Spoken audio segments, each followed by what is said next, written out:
A very warm welcome to everybody. Thank you for watching today.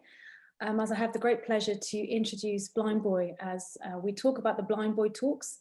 My name is Rachel Thomas. I'm the head of exhibitions at the Irish Museum of Modern Art, and we're excited to be with Blindboy as we discuss things from art, creativity, COVID, and the notion of community today. So without further ado, I'll introduce Blindboy.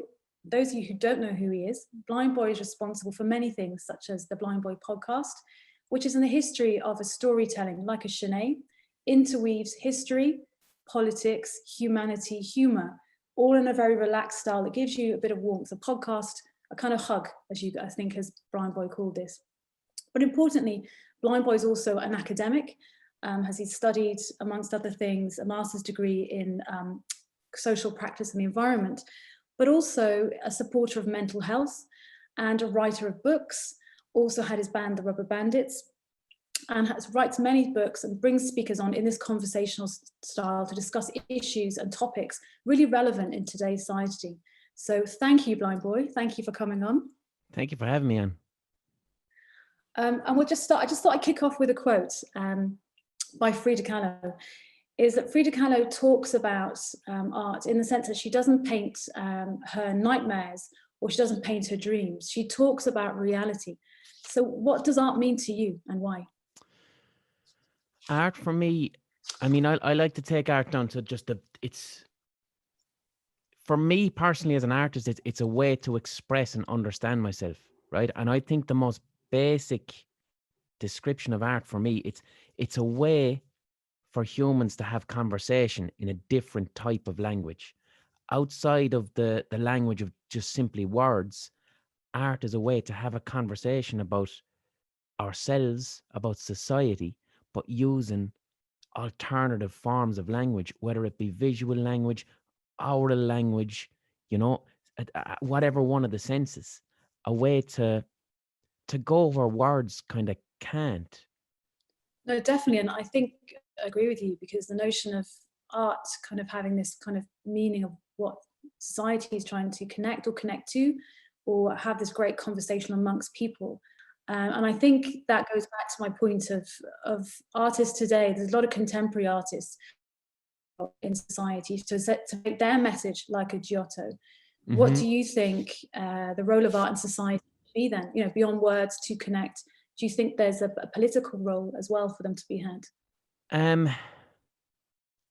Well, for me, so I'm personally as an artist in a strange situation, because I'm both in the entertainment world and I have a fine art background academically. So for me, I can never find my place within fine art or even within literature when I write, because I'm too focused on entertainment and humor to kind of fully find my place in those spaces. But then within entertainment, I'm too arty-farty for entertainment, so I'm seen as risky. So I'm somewhere in the middle, where what I like to do is I believe it's okay to bring humor and entertainment to spaces that are seen as fine art. I think that's okay. I don't see a problem with fine art being funny. It's for me, all right, art with a capital A has to be a space where people can fail.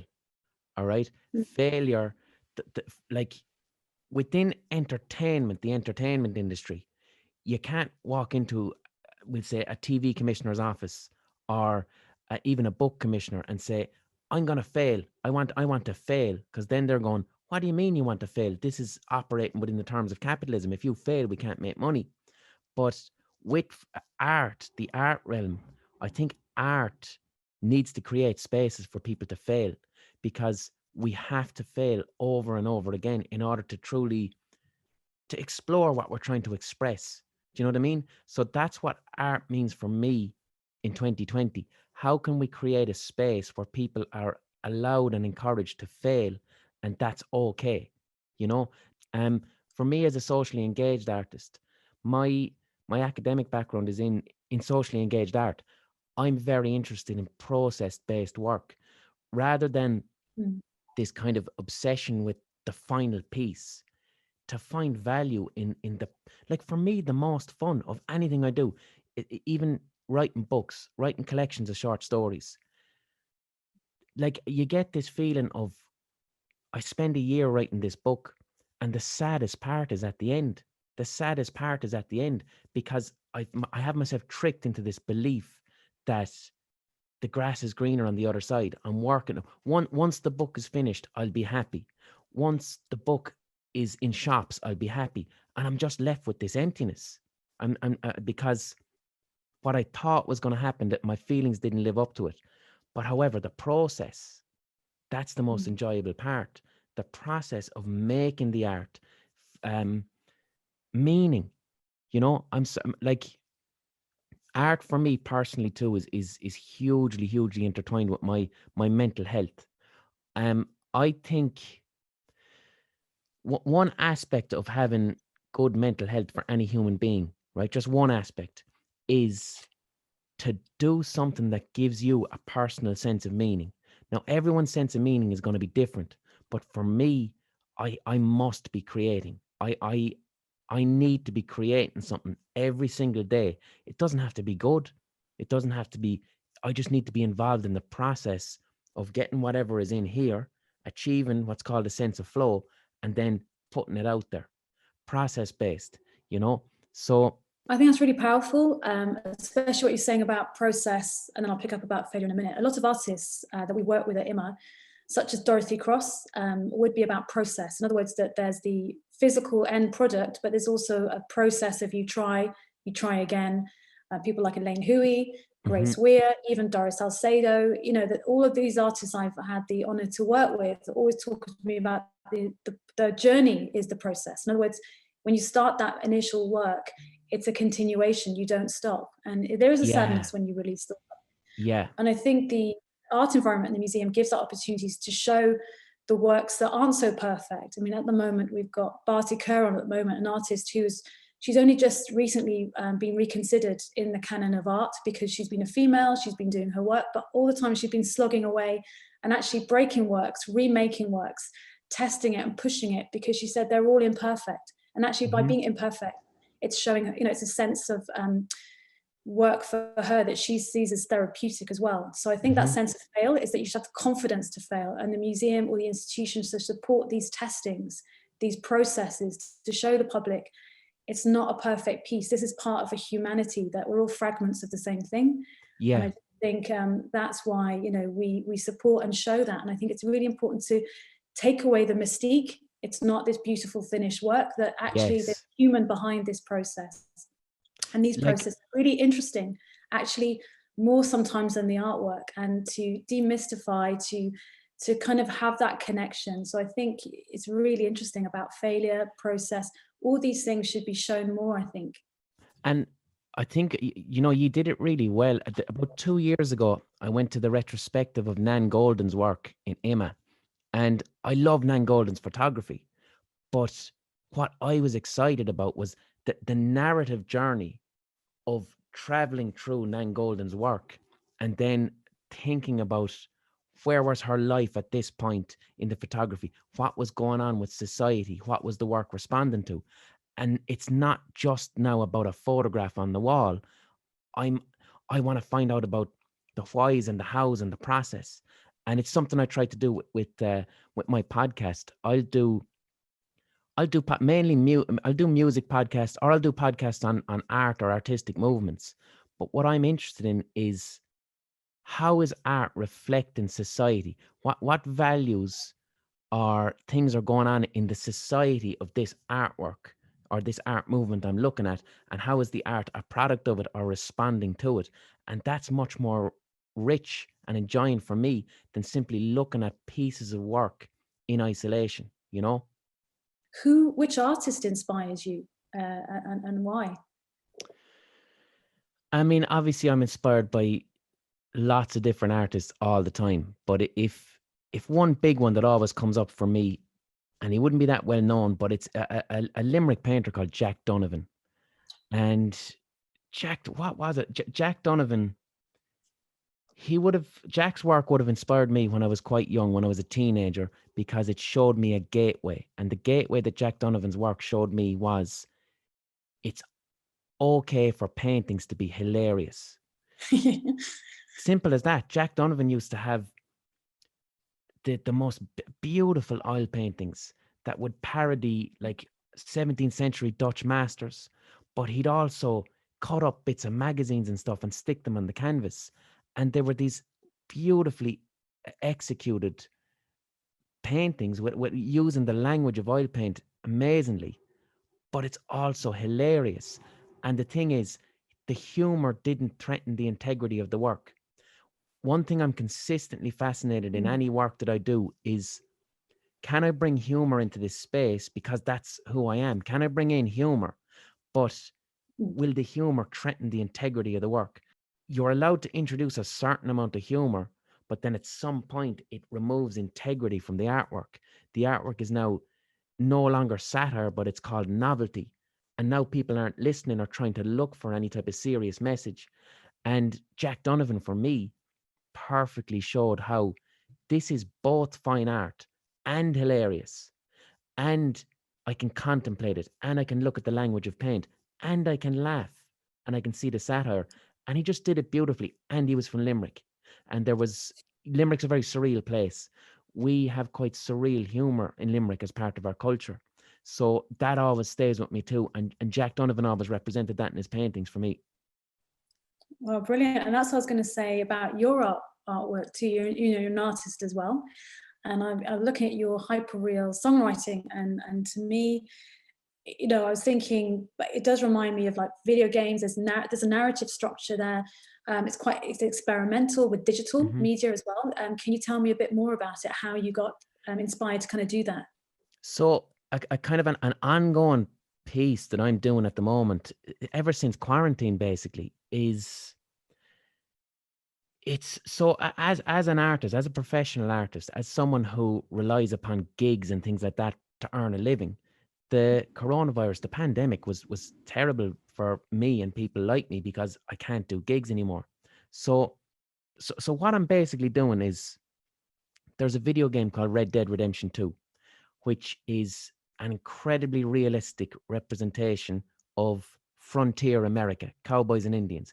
It is huge. It's massive. And what I do is I write a live musical, improvised in the moment, to a live audience online of about 1,000 people each night. And what I'm trying to do is, so traditionally as an artist, if I want to be inspired, I would go to nature. I would walk around the woods, and I would allow the woods and the sound of birdsong and all these things to calm me into a space where I'm thinking about creative things and thinking about making art, or maybe I might write something down, or I might write a little tune down. But this now has kind of been taken from me because of quarantine as well. I don't have the freedom of movement I once had. So I'm exploring a hyperreal digital environment while an audience is watching and participating with me and commenting, and I'm writing songs in the moment using equipment. And I don't think, it's not something I've seen done before. I haven't seen someone write hyperreal songs in the moment. Also, what excites me about it is it's socially engaged. It's not about having a collection of finished songs. It's about the process of being present and participating with me as I write these songs in the moment. And the viewers who are watching at the same time are also within this digital environment with me. And sometimes they can make comments, and their comments would end up in my songs. So the boundary between artist and observer is being broken down in the way that socially engaged art should do that. That boundary is being broken down. And also, we no longer have a situation where you have one piece of art and a group of people looking at it. That's been blurred. And I was influenced by the Bolshevik art movements around the Russian Revolution, around the time of the Russian Revolution, where as they tried to, the Bolsheviks tried to get everyday people, not just, they were viewing art as these things that are in churches, religious images in churches or galleries that are simply used to uphold capitalism. And the Bolsheviks were like, no, let's not do that. Let's try and get everyday people who don't even consider themselves artists now part of the art movement. And they used to get like entire factories, like a factory full of workers, and they would make a giant musical in the factory with all these people who don't consider themselves performers, and using like machines as the music for it. And it was this full form of participatory art where you don't know, the art is now the act of doing it. That is the art, the process. And once it's done, it's over. And with some of the songs I do on Twitch, they might just exist in the moment and then disappear into the ether. A song that I've written sometimes doesn't get recorded, and it just exists as a memory. And I find a beauty in that, you know. It's gone forever. It's a memory, which is something we don't have anymore today in society, where everything is consistently recorded. No, that's really interesting, because I really agree with you, because we did a show on Helio Tasica, who is a Brazilian artist from the 60s and 70s, and he does performance, and he worked beyond the museums. He wanted to push forwards and have like parades, have people dress up, but actually have more a sense of celebratory, that it's all connected, and that we can all connect, and we can all kind of immerse ourselves. It doesn't have to be walking around a gallery, like you say. It's actually celebratory. We can have this procession, you know, and we can participate. And I do think Yeah. the relational aesthetic of that, or to put it nicely, to connect everybody, I think is what kind of revisiting to look into, that art isn't this threshold that, you know, is rarefied. It's from the reverse. Art is actually yours. It's all ours, you know, it's everybody, and it's empowerment. And that was going to say, do you think there's a illusion that art seems to be rarefied, you know, that actually we can empower ourselves, we can show people? Or do you think it's a subconscious Jungian thing that people just go, no, it's like more rarefied or elitist? It depends. It depends on. So one thing I always think about, right, and one thing I'm always fascinated with, and it's a Jungian thing, is I'm always fascinated by the fact that all of us, when we were children, engaged in some degree of art. Children under the age of 5, the vast majority of us played with crayons, or we assembled things with Lego. And then you get to about 4 or 5 years of age and you go to school, and you're broken into categories of those who have talent and those who have not. And then some people never pick up a crayon again, or never pick up a musical instrument again, and they just consider themselves uncreative. And I'm of the opinion that all adults should try and create some art as part of their daily life, in the way that we exercise and eat. And the art needs to be process based. When I'm doing that stuff on Twitch, and I say this to the people watching, I'm not trying to create songs. What I'm doing is I'm trying to internally visit myself. When I was 3 years of age and I was playing with Lego, I wasn't trying to make anything. I didn't care about it being a castle or it being a car. I was simply doing Lego, and the act of doing and playing was the therapy. That was the giving me the sense of meaning. So when I'm doing my live online streaming, I'm searching for meaning in the process of it. And I would encourage every human being to do something creative and search for failure. It's not about, I'm going to paint a lovely painting, I'm going to make a lovely song, I'm going to make a lovely sculpture. No, you were doing painting, doing music, doing sculpture for the simple act of doing it. And who cares about the end result? Process based, so that you can find your sense of meaning that we used to have as a child.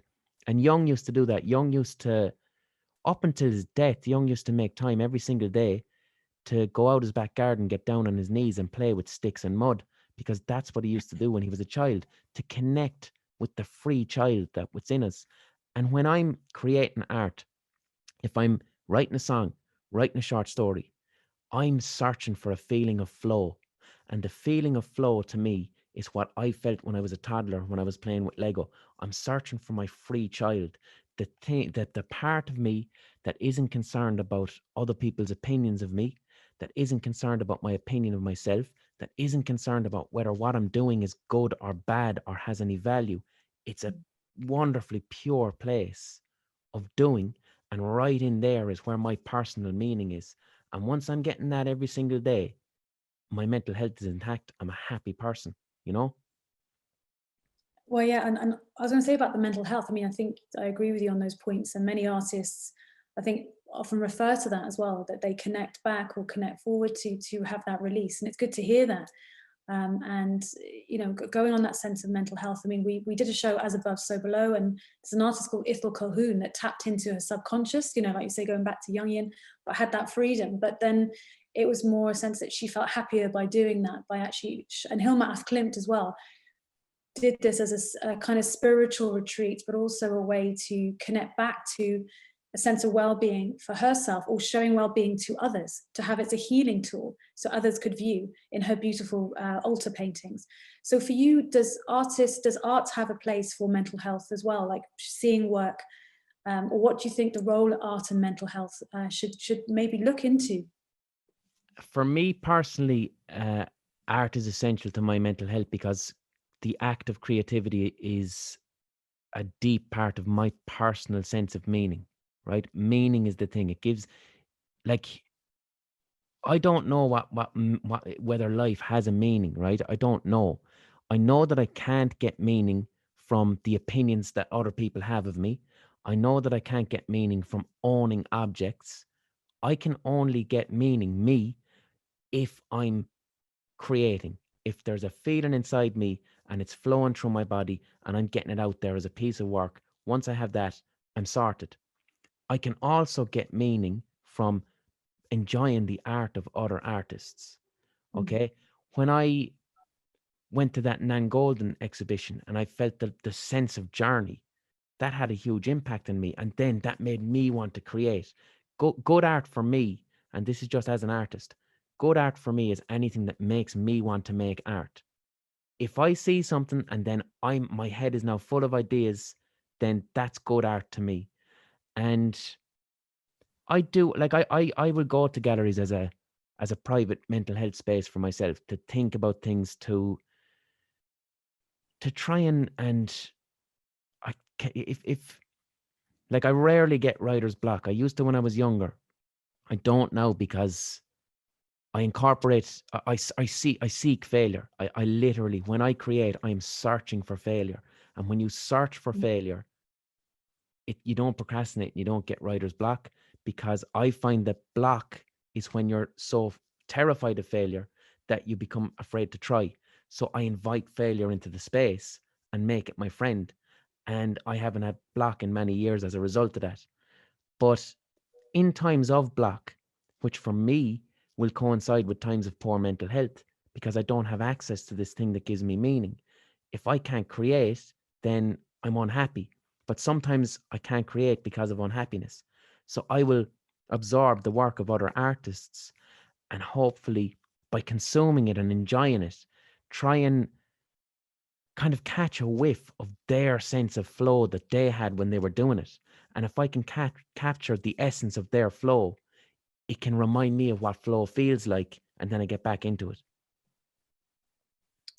And I think, yeah, for that flow, and I think that's what we're looking at too, is how to catch everybody's flow, or to welcome them in to the museum. I think you're right. And we're 30. I can't believe the Irish Museum is 30 next year. It's a 17th century building, which looks very kind of, imposing in some ways, but it's young. It's a young contemporary space with a great collection and a great education department, lots of great things there. But as we come to our 30th birthday, would there be any advice or any highlights that you would kind of recommend for us to reach out or connect, or anything apart from Nan Golden you'd say would, the museum, be celebratory or a highlight for you? Highlights for me, I do enjoy the work of Sean Lynch. Sean Lynch is, again, because it's process based. I was at the Venice Biennale, I think it was 2015, when Sean Lynch was representing Ireland, and he invited us over, Rubberbandits, over to perform at the Irish Pavilion. So I had a lovely weekend of working with Sean, speaking to him, speaking about the what's going on behind the work, and learning, I suppose, about process-based practice. Yes, there was video pieces. Yes, there was a sculpture, but that wasn't the work. The work was the documentation of the process. And I love that. That made me understand fine art a little bit more, the value of the process. What advice would I have for IMMA? Democratizing and participation. What can a museum do to not just remove barriers where people feel intimidated, but make them part of the artwork? Like, what can a museum do that invites people to participate in the art, and through that participation they then feel they have access to what art is, and it's no longer intimidating, and they walk away feeling a little bit like artists as well as spectators of art. The Nan Golden thing did that to an extent because of the use of narrative in the journey. I felt like I was in this wonderful maze. It was like being in a maze, and I'm following these familiar narrative steps that I know from cinema and from reading books. But the narratives, it's how the exhibition, and that greatly enriched. I wasn't just looking at photographs now. I was participating in a journey. I was participating in a documentary that I felt I was making as I was walking through it. And that was real eye-opener stuff for me. And yeah, and you're right on that, because you can again pull away the mystique or go behind the curtain on this. We painted certain spaces to kind of do that, and then we paced out the work. So you work with an artist, and you actually do work with them, going, well, what kind of journey does the viewer have? And Nan was very particular on that. She's very hands-on on how she hung the work, how she wanted to see it. So I do think, you know, that's our role, is to kind of work with the artist and show that. And on that note, I want to say thank you so much, Blindboy. It's been really really great. We really thank you for your time, and I really enjoyed that, and I would like to continue actually. And thank you, Aisling, and thank you everybody for watching this. Really thank you. Thank you very much, Rachel, and thanks, Aisling. Have a good one, lads. All right.